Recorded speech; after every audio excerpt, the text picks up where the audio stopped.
ہائے ہائے۔ اور سڑکوں پہ نکل گیا تو پھر خیر نہیں، خطرناک ہوں گا، انہوں نے کہا اور ایسے میں خطرناک۔ بہت خطرناک ہوں گا۔ وہ جیسے مولا جٹ فلم تھی نا پنجابی، اس میں اس نے کہا تھا سلطان رائی نے۔ تو میں تو یہی کہہ سکتا ہوں کہ عمران خان صاحب از پلئنگ ویل، چونکہ پاکستان میں تو پلے ہی ہو رہا ہے، ہمیشہ یہی رہا ہے۔ ایک سٹیج لگا ہوا ہے اور اس میں مختلف طرح کے ڈرامے کریکٹر بدل رہے ہیں۔ دکھائے جاتے ہیں مختلف کرداروں کے ساتھ۔ تو میں نے کل بھی کہا تھا کہ اس کو گیدڑ بپکی سے زیادہ کوئی اہمیت نہیں دے گا۔ اس کی وجہ یہ ہے کہ عمران خان صاحب کو اپوزیشن میں بھی لوگوں نے دیکھا ہے اور اقتدار میں بھی دیکھا ہے۔ اقتدار میں رہتے ہوئے وہ جو کچھ کر سکتے تھے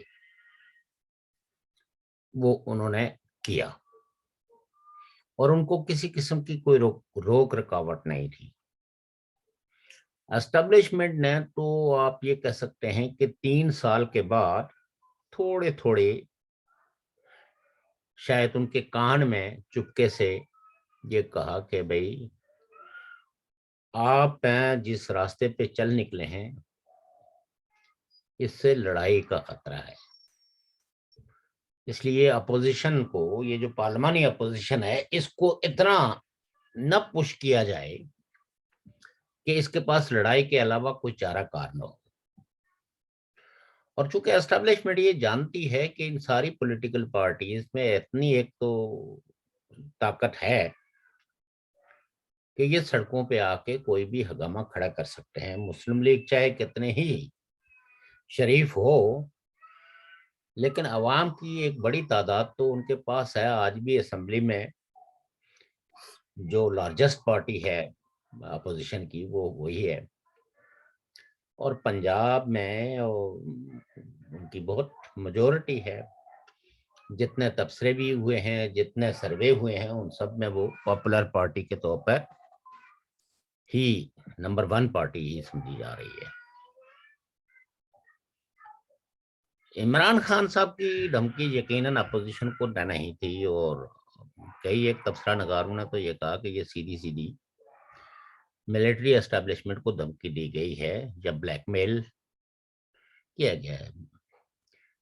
میں بلیک میل تو نہیں کہوں گا، اس لیے کہ سویلین چاہے کوئی کتنا ذوالفقار علی بھٹو صاحب سے تو کوئی طاقتور لیڈر تھا نہیں، جی، کارڈ کے اعتبار سے بھی وہ بہت بڑے تھے، اور عوام کے اندر ان کی جڑیں بھی بہت مضبوط تھی کہ ان کا نام لے کے آج بھی پیپلز پارٹی زندہ ووٹ ہے لے رہی ہے، اور ووٹ لے رہی ہے۔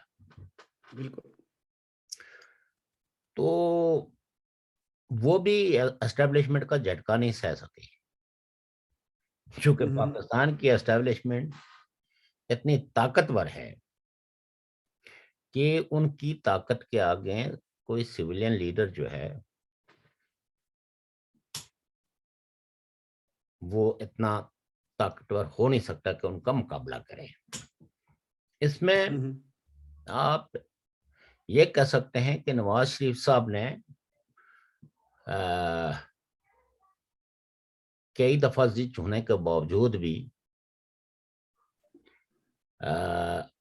ایک ایسی صورتحال ضرور پیدا کی کہ جس سے اسٹیبلشمنٹ کو خطرہ لاحق ہوا، لیکن یہ خطرہ بھی تبھی اگر نواز شریف صاحب کی عوام کے اندر کوئی فوٹنگ نہ ہوتی تو یہ ان کے لیے کوئی خطرہ نہیں تھا، چونکہ نواز شریف صاحب سے بھی زیادہ سخت تقریریں کرنے والے پاکستان میں موجود ہیں۔ آپ بلوچ رہنماؤں کی، پشتون رہنماؤں کی، سندھی رہنماؤں کی اگر تقریریں سنیں، بالخصوص نیشنلسٹوں کی، تو ان کے مقابلے میں تو انہوں نے تو صرف 2 آدمیوں کا نام ہی لیا تھا نا، اور یہ کہہ دیا تھا کہ بھئی لیکن عوام کی طاقت پیچھے جو ہے الیکشن، لیکن عوام کی جو طاقت تھی جی، وہ یہ تھا کہ اگر یہ اس بیانیے کے ساتھ لوگوں کو بھرا گیا تو شاید پاکستان کی طاقتور اسٹیبلشمنٹ بھی مقابلہ نہ کر سکے، کیونکہ یہ تو تاریخ کا ایک ایسا فیصلہ ہے، تاریخ نے واقعات کو اس طرح تحریر کیا ہے کہ بڑی سے بڑی طاقت بھی عوام کی طاقت سے زیادہ بڑی نہیں۔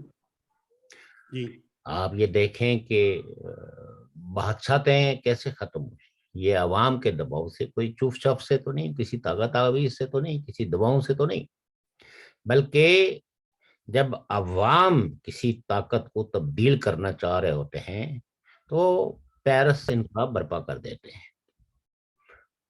جب مزدور نکلے تو انہوں نے اوقات کار 8 گھنٹے چھٹی وتھ پے کے اصول منوا کے تو اپنی اسٹرائک ختم کی۔ تو پاکستانی اسٹیبلشمنٹ چونکہ بڑی سمارٹ ہے تو وہ دیچکی کے اندر ہی پانی کو ابلنے دیتی ہے، دیچکی سے باہر ایسا ابال وہ نہیں آنے دیتی جس سے کہ ان کی بساط جو ہے وہ لپیٹ دی جائے اور ان کی جو طاقت کا جو روب اور دبدبا ہے وہ بسم ہو جائے۔ عمران خان صاحب چونکہ اپنی دور حکومت میں، جو میرا کہنا ہے، وہ چاہے جتنے ہوشیار ہوں، جتنے بہادر ہوں، لیکن چونکہ انہوں نے عوام کو ناراض کیا ہے، عوام کے لیے کچھ نہیں کیا، اور جو وعدے انہوں نے کیے تھے ان وعدوں میں سے کوئی ایک وعدہ بھی وہ نبھا نہیں سکے۔ ابھی بھی ان کے سارے دعوے ہی ہیں، اور ان دعووں کا پردہ چاک کرنے والے وہاں کئی ایک لوگ موجود ہیں، ماہرین معیشیات، جو جی ان دعووں کو ٹکنے بھی نہیں دیتے، اور گراؤنڈ کی جو صورتحال ہے، جو مہنگائی کا جو طوفان ہے، وہ بھی بیسیکلی ان کے کسی دعوے کو ان کے قد کاٹ کو بڑھنے نہیں دیتی۔ لیکن جو کہتے ہیں کہ کشمکش ایک دلچسپ مرحلے میں داخل ہو گئی ہے، ان کے 9 رتنوں میں سے کچھ تو پہلے ہی بھاگ گئے تھے، لیکن جو سب سے بڑا وہ تھا نا 9 رتن، جی جو ان کے بیانیے کے مطابق جو کہتا تھا کہ ہم اس ساری اپوزیشن کو تحس نحس کر دیں گے، یہ جیلوں میں سڑ جائیں گے لیکن یہ باہر نہیں آ پائیں گے۔ جی تو آلموسٹ وہ فیل ہو کے آخری جو اجلاس ہوا، اس اجلاس میں انہوں نے تو کہہ دیا کہ دیکھو نواز شریف صاحب کو لانا جو ہے وہ اتنا آسان نہیں ہے۔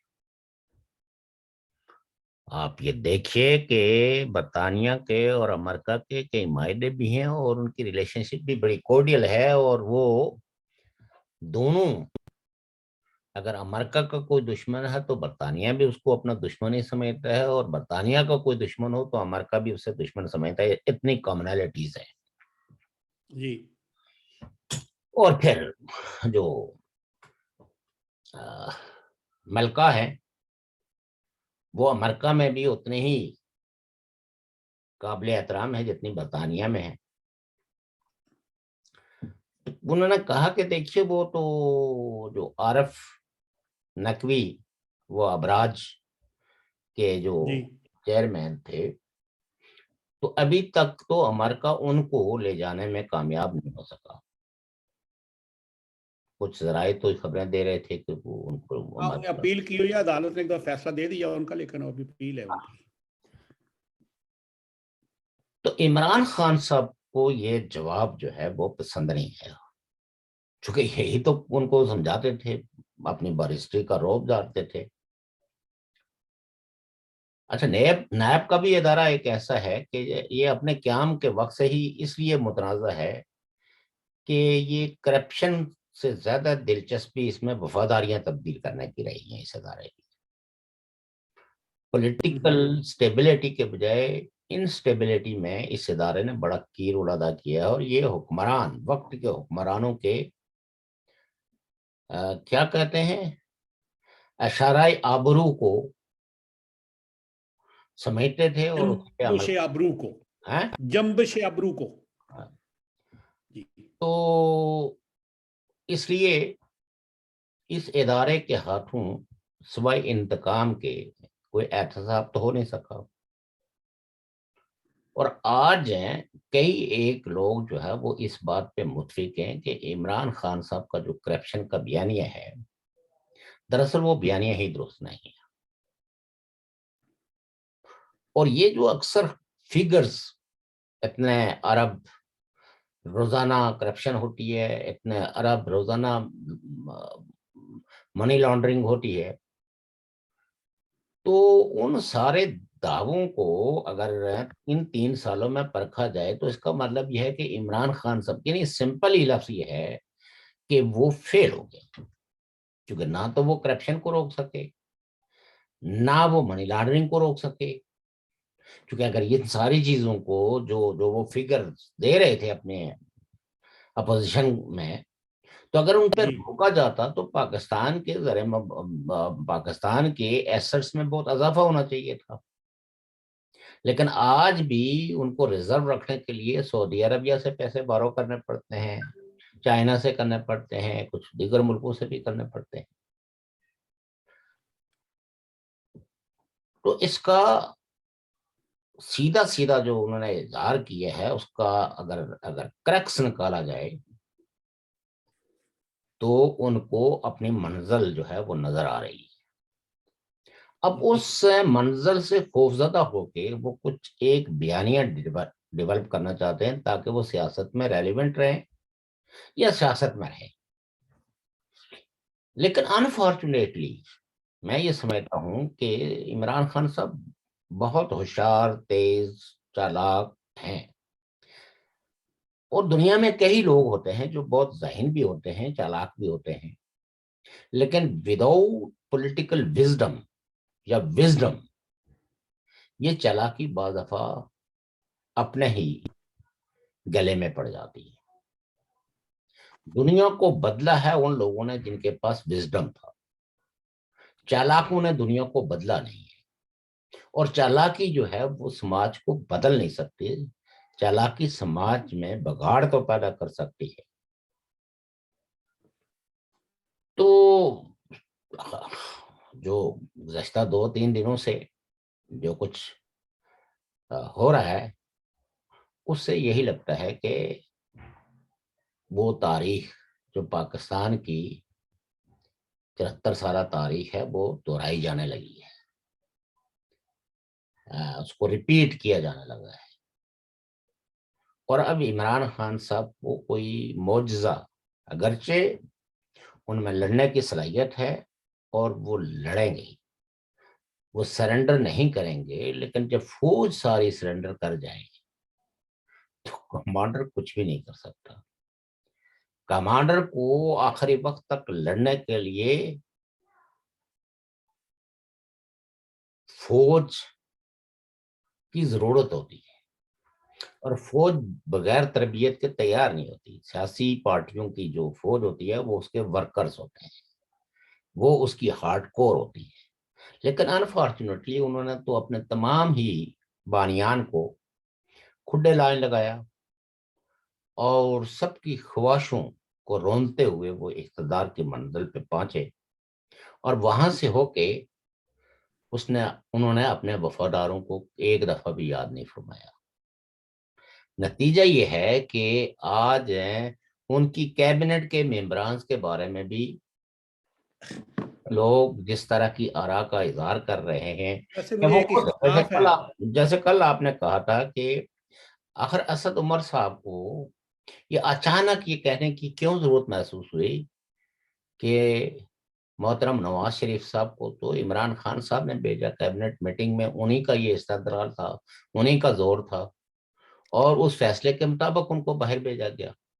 ویسے مجھے ایک اختلاف ہے آج آپ سے۔ جی جی جی جی آپ نے ابھی فرمایا کہ انہوں نے اپنے وفاداروں کو بھول گئے۔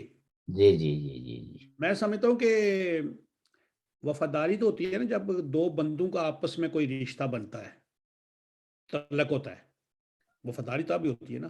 اب ایک بندے تیسرا بندہ ایک آپ میں لا کے بیچ میں رکھ دے بھائی اس کو تم نے ابھی کرنا ہے، تو وہ وفاداری اس کی ہوتی ہے جس کے ساتھ ہوتے، جس نے مجھے آپ سے ملایا. میں دیکھیے بات یہ ہے نا کہ میں کوئی بحث نہیں نہیں ویسے میں عرض کر رہا ہوں. یہ کہتا ہوں کہ ہر لیڈر کے ساتھ کچھ وفاداروں کی ٹیم ہوتی ہے، لیکن لیڈرشپ کے یہ وفاداری بشرط استواری میں بدلنے کے لیے لیڈرشپ کا اپنا رول اور اپنا رویہ بڑا اہمیت کا حامل ہوتا ہے. نئے لوگ جس وقت آتے ہیں تو تعریف کے سانچے میں، یعنی آپ کو بوتل کے اندر بند کر کے اوپر سے کاک بھی لگا دیتے ہیں. یہ لیڈرشپ کا وزڈم ہوتا ہے کہ وہ تمام تر جال بننے والوں کے وہ اپنے وفاداروں کو ایک لمحے کے لیے بھی نہیں بھولتا اور انہیں یاد رکھتا ہے اور ان کے ساتھ اپنے وعدے نبھانے کی کوشش کرتا ہے. میں نے یہی کہا کہ عمران خان صاحب اپنے وفاداروں کے ساتھ کوئی وفا نہیں کر پائے. یہی وجہ ہے کہ آج اگر وہ واپس مڑ کے دیکھیں تو ان کے پاس وہ لوگ ہیں جو ہودار سے ادھر ادھر سے مانگے تانگے لائے گئے تھے یا کسی دباؤ کی وجہ سے آئے تھے، انہیں عمران خان صاحب کی ذات کے ساتھ کوئی نہ پیار ہے نہ محبت ہے اور نہ ہی وہ ان کے وفادار ہیں. وہ جنہوں نے مینیج کر کے لائے تھے وہ وفادار تو ان کے ہیں، وہ تو ٹرسٹ وردی کسی اور کے ہیں. تو میں جو بات میں کہہ رہا تھا کہ اسد عمر صاحب نے آخر یہ کیوں کہا، بیسیکلی تو اگر اس کا مطلب نکالا جائے تو کہتے ہیں کہ یہ چور بھی اور کیا کہتے ہیں، چور اور چتر جی ہیں کہ خود بھیج کے تو بعد میں ڈنڈورا پیٹتے ہیں دوسروں پہ الزام لگ رہا ہے اور دوسروں پہ وہ کر رہے ہیں. تو بیسیکلی وہ انہوں نے عمران خان صاحب کو ایک آئینہ، پورا آئینہ بھی نہیں بلکہ آپ کہہ سکتے ہیں کہ آئینے کی ایک جھلک سی جو ہے نا، کہ اس جھلک میں اپنا چہرہ دیکھ لیں اور یاد کریں اس میٹنگ کو جس میں آپ نے یہ فیصلہ لیا تھا. اور ساتھ میں میرے خیال میں اس کا مطلب یہ بھی تھا کہ لوگوں کو زیادہ دیر تک نہ بیوقوف بنایا جا سکتا اور نہ لوگ بیوقوف ہوتے ہیں. تو اب ان کے پاس غصے کے علاوہ اور کچھ بھی نہیں ہے. اب ان کو غصہ تو ویسے بھی خراب کرتے ہیں نا بندے کو. غصہ عقل کو کہا جاتا ہے نا جناب، بزرگوں نے کہا ہے. تو لہذا عمران خان صاحب کا جو غصہ ہے وہ ان میں جو رئیس ہے عقل کی کوئی رمک ہے وہ بھی کھا رہی ہے. اور اب جو آخری وقت میں انہوں نے جو یہ دھمکی لگائی ہے کہ میں بہت برا ہوں، تو کیا آپ کے اس برا ہونے کی بنیاد پہ آپ کو ساری زندگی اس پرائم منسٹر ہاؤس میں سجا کے کوئی رکھے؟ کیا یہ دنیا اتنی ہی خوفزدہ ہے آپ سے کہ آپ باہر جا کے کیا بول دیں گے؟ اس خوف کی وجہ سے آپ کو آپ کی مورتی بنا کے وہاں رکھیں گے؟ no. ایسا کچھ نہیں ہوتا. وہ میں 2025-26 تک رہنا چاہتے ہیں وہاں پہ. وہ رہنا تو جو ہے وہ شاید 2040 تک بھی رہنا چاہ رہے ہوں، لیکن انہوں نے کالے کپڑے پہنے ہوئے تھے، ان کو کسی نے کہا ہے کہ آپ کالے کپڑے پہنا کریں، آپ سے وہ سایہ ختم ہو جائے گا. یہی پکی بات سنیے. دیکھیں بات یہ ہے نا کہ دنیا کے جتنے بھی جادوگر جن کا دعویٰ وہ کسی بھی حکومت کا کچھ نہیں بگاڑ سکے ہیں. یہ حکومتوں کے اپنے اعمال ہوتے ہیں، ان کے اعمال ہی ان کا جادو ہوتے ہیں. اگر اچھے اعمال کریں گے تو وہ جادو چل جائے گا اور اگر برے اعمال کریں گے تو ان کا احتساب شروع ہو جائے گا. لیکن کبھی کبھی وہ پیشین گوئیاں بھی صحیح، بابا ڈونگا کی پیشین گوئیاں بھی صحیح ہوتی ہیں. میں یہ جو ہے نا پیر پنچر اور دوسرے تیسرے ان لوگوں کے بابا ڈونگا وہ البانیہ والی خاتون نبینی، یہ دیکھیے وہ میں ان چیزوں کو بلیو نہیں کرتا ہوں فرینکلی.